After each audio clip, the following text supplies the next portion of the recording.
سر ایک ہی سوال ایک موصول ہوا ہے کہ شادی میں جو مہر جو دیا جاتا ہے اس کا جو قرآن میں ذکر ہے یا اس کا مطلب اسلام میں کیا اس کی شرعی حیثیت ہے؟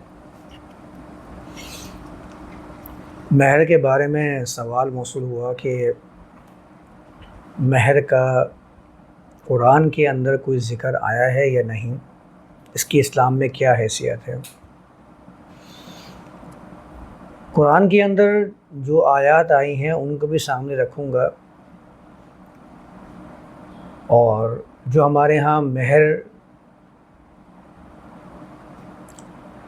کا رواج موجود ہے اس کے بھی کچھ حقائق بیان کر دیتا ہوں تاکہ ایک مکمل بات ہو جائے گی اس سوال کے اندر۔ سب سے پہلے قرآن کی طرف آ جائیے۔ روایات کے اندر مہر کا ذکر ہے، میں اس کی بھی بات نہیں کر رہا کہ مہر دو چاہے ایک چھلا ہی کیوں نہ ہو۔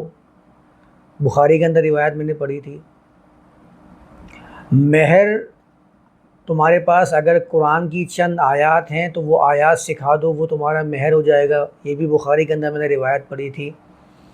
ہمارے ہاں مہر کا سلسلہ رائج ہے، اور مہر کے بغیر تو ہمارے ہاں نکاح کا تصور ممکن ہی نہیں سمجھا جاتا، ناممکن گردانا جاتا ہے کہ یہ ناممکن ہے۔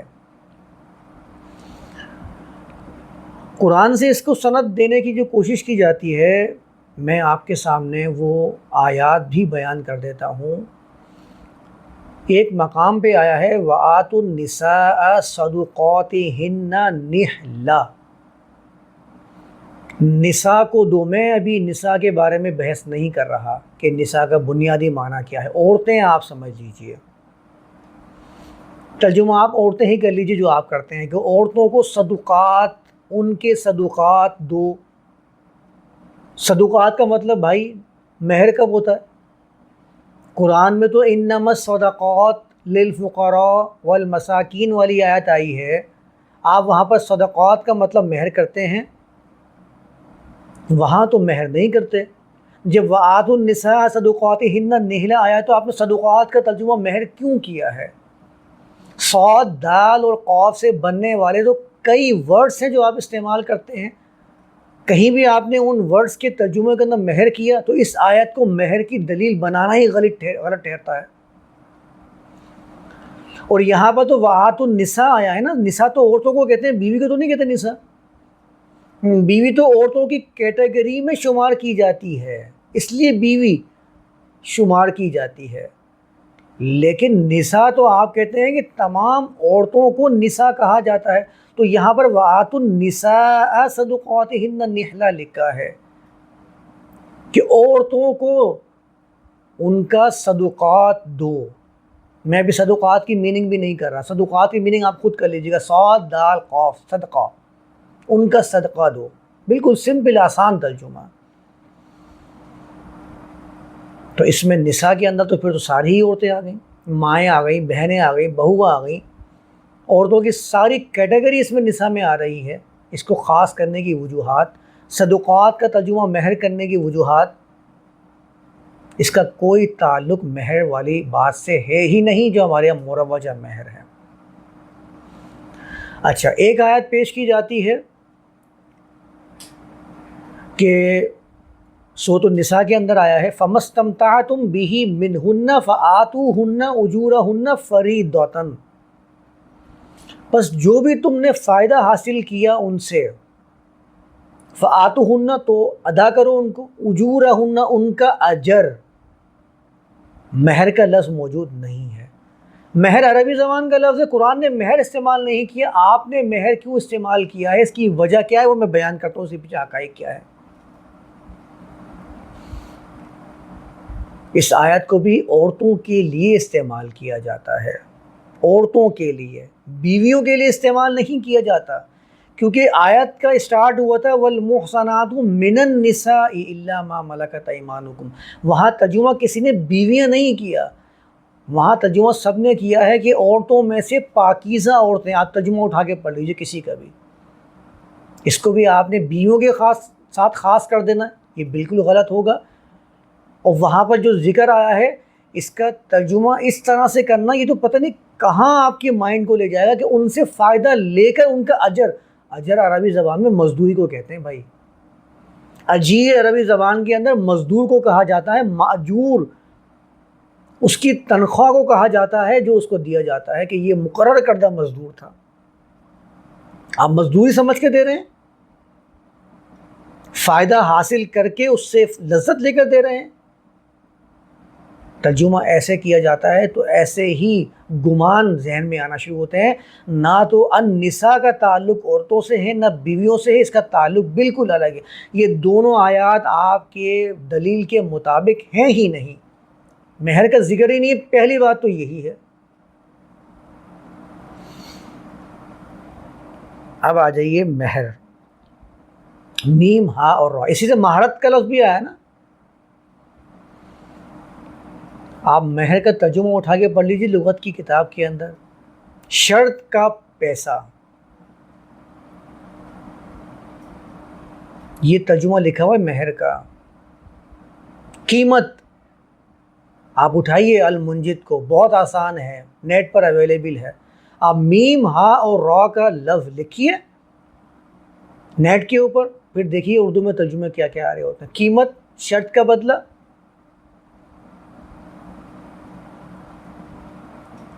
مہارت، یہ سارے معنی آ رہے ہوتے ہیں عربی زبان کے اندر. جب میں نے اس کو سرچ کرنا شروع کیا تو لغت کے اندر میں نے دیکھا کہ مہار کا ایک لفظ موجود ہے، جسے آپ مثال استعمال کرتے ہیں نا، شتر بے مہار. یہ تو شتر بے مہار ہے. جب میں نے اس کی اصل دیکھی تو لکھا ہوا فارسی، لیکن مجھے ڈاؤٹ تھا کہ یہ فارسی کا ورڈ ہو ہی نہیں سکتا. عربی زبان میں میم ہا را موجود ہے. مہار کہتے ہیں اس لکڑی کو جو اونٹ کی ناک میں ڈالی جاتی ہے اور اس لکڑی میں لگام ڈالی جاتی ہے تاکہ اونٹ آپ کے قابو میں آ جائے. مہار اس رسی کو کہتے ہیں جس سے اونٹ کو چلایا جاتا ہے، اس کو مہار کہا جاتا ہے. اسی سے تو مہر ہے. مہر کہیں یا مہر کہیں یا مہر کہیں، مہر لگا کے بھی کسی کو آپ اپنے اندر میں کر لیتے ہیں، اپنا غلبہ ثابت کرتے ہیں، اپنا اقتدار ثابت کرتے ہیں.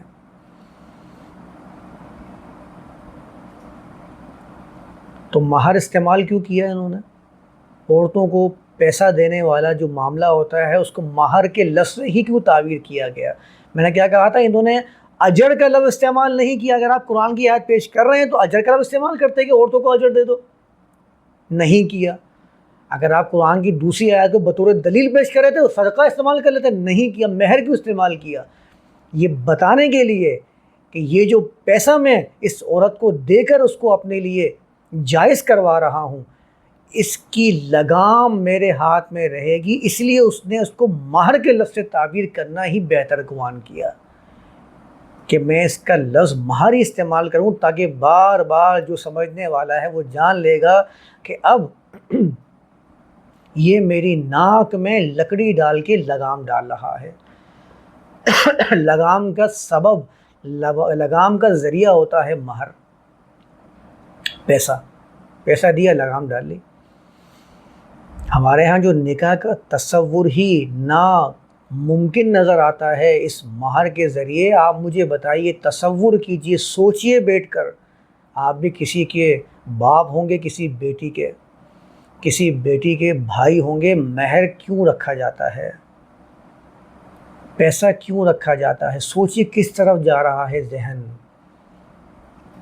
آپ کو نکاح کرنا ہے تو اتنا پیسہ. نکاح کا مطلب کیا ہوتا ہے؟ سیکس، صحبت، تعلق بنانا. آپ کو اگر تعلق بنانا تو اتنے پیسے دو گے تو میں اپنی لڑکی آپ کو دوں گا. یہ کس طرف جا رہا ہے معاملہ؟ کس طرف ہم اس کو لے کے جا رہے ہیں؟ ہمارے ذہنوں میں آ رہا ہے کبھی کہ ہم مہر کے بدلے اپنی بیٹی کسی کو دے دیتے ہیں، ویسے بڑے عزت دار بن رہے ہوتے ہیں، اور یہاں آ کے ہماری نظریں بالکل بند کر دی گئی ہیں کہ ہم سمجھتے ہیں کہ اگر مہر دیا ہے، پیسہ دیا ہے تو اس کے لیے جائز ہے. 3 لفظ تو بولنے قبول ہے، پیسے تو دیے ہیں نا. پیسے کیوں دے رہا ہے؟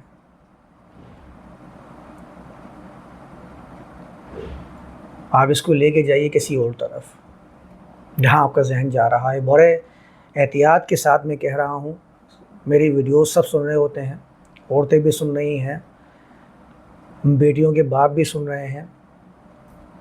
آپ سوچئے کہ پیسے دے کر عورت کے جسم کو حلال کرنے والا معاملہ یہ کس طریق پر موجود ہوتا ہے اور کیسے انجام دیا جا رہا ہوتا ہے. اس کو آپ لوگ اپنے ذہن میں لے آئیے، کیا کیا لفظوں سے تعبیر کر رہے ہوتے ہیں. یہ بھی تو پھر آپ یہی بیان کر رہے ہیں کہ پیسہ دیا اور لڑکی کو اپنے لیے سیکس کے لیے حلال کر لیا پیسے کی بنیاد پر. جبھی تو آپ مہر کے بغیر نکاح کا تصور ناممکن بتاتے ہیں کہ ہو ہی نہیں سکتا کہ بغیر مہر کے نکاح ہو جائے. کیوں؟ اور طریقہ کار کیا ہوتا ہے؟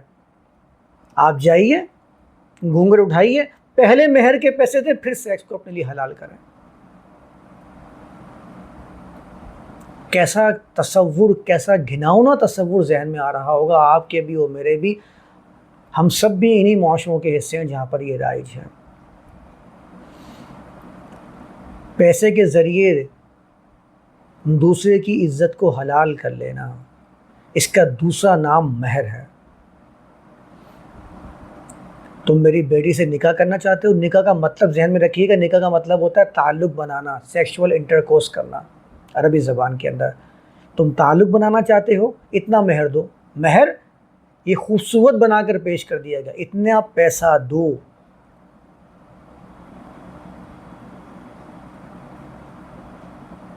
خریدنے کے مترادف نظر آتا ہے. تقدس کا لبادہ اڑا کر مزین کردہ لفظوں کے ساتھ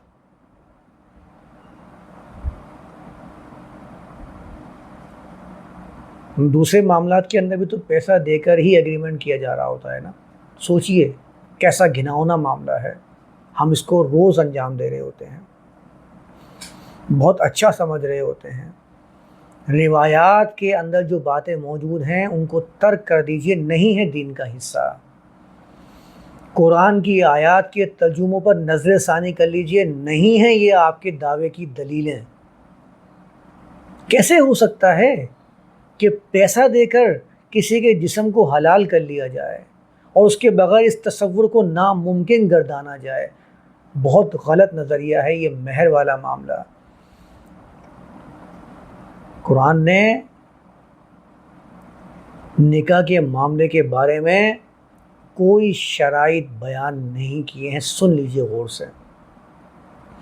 یہ قرآن مرد اور عورت کے باہمی تعلق کی کتاب ہرگز نہیں تھی، ہم نے بنا دیا.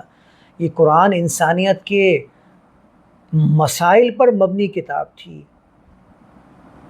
ترجمے غلط کر دیے ہیں، غلط ترجمے ہیں، ان کے مطابق بھی دیکھ لیجئے. آپ اجور کا ترجمہ اجرت کریں گے کہ آپ اپنی بیوی کو اجرت دے رہے ہیں اس کے کام کی تو بہت دور کی بات ہے. فرسٹ اسٹیپ کو رکھ کے دیکھ لیجئے کتنا غلط نظریہ ہم اپنا رہے ہیں اس بارے کا، کہ ہم کسی کے پاس جا کے بولتے ہیں اپنی بیٹی کا نکاح کر دو، میں اتنے پیسے دوں گا مہر میں. اور اکثر جگہوں پہ مہر کے لالچ میں اپنی بیٹی کو، چاہے وہ بندہ کتنا ہی غلیظ کردار کا حامل ہو، اس کے حوالے کر دیا جاتا ہے. لوگ پیسے تم نے اتنے دیے ہیں مہر کے، تمہارے پاس اتنا مال موجود ہے، اب میری بیٹی تمہارے ساتھ جا سکتی ہے. میں دوسرے الفاظ استعمال نہیں کرنا چاہ رہا، سب سنتے ہیں ویڈیوز کو.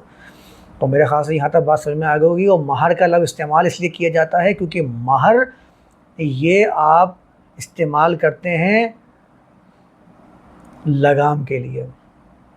شتر بے محال جو میں نے کہا تھا نا، محاورہ استعمال کرتے ہیں، یہ استعمال ہوتا ہے ایسے اونٹ کے لیے کہ جس کے لگام کسی کے ہاتھ میں نہ ہو، اس کو شتر بے مہار کہا جاتا ہے. اس سے آپ اور تفصیل میں چلے جائیے، گہرائی میں چلے جائیے. یہاں تک میں اپنی بات کو مکمل کرتا ہوں.